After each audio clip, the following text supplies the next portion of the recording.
Genesis 1, verse 11 to 13. And God said, let the earth sprout vegetation, plants yielding seed, and fruit trees bearing fruit in which is their seed, each according to its kind on the earth. And it was so.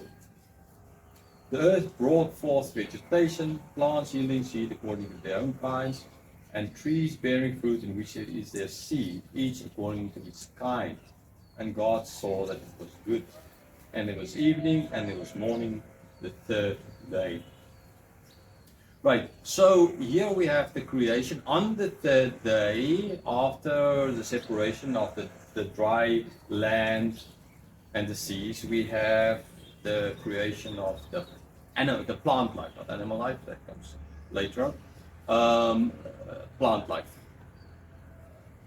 All according to its kind, the seeds, again, not like evolution states, but as God made everything according to its own kind. Some people, I've heard say that this could not have been, or there must be some kind of mistake here, because here God is making plants before He's making the sun.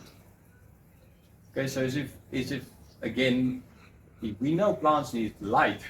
Okay, but if God made everything in 6 days, as I said, I believe that God did, right? Then, firstly, for a plant to survive 1 day without sun, it's not a problem, right?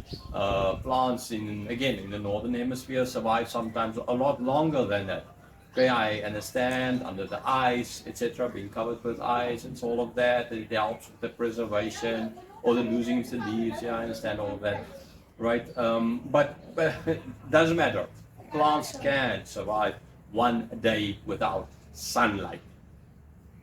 Now, as we all anyhow know that although God created plants on the third day before the sun, as it's stated here, there was light, because light was created on the first day.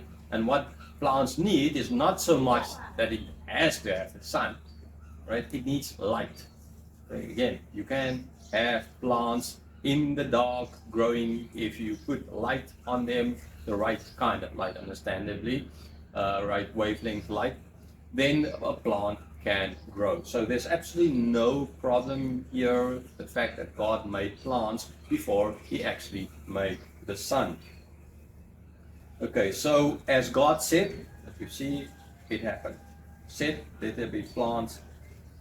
Plants as well would be, as we see later on in this chapter, the things, the trees, fruit, that which we eat, that which all of animal life and humans, that is, all different kinds, would eat. So before God made animals, right, God provided, God provided for their needs, that there will be food by the time they appear. There will be something when they're made. Okay, so there was light, day one, sun, moon made only on day 4, but there was already light, so no problem here with the plants being made. Then it ends up, like the other days, that God saw that it was good. Again, same lesson, God is teaching, in fact, a moral lesson. He's teaching what's good and what is bad.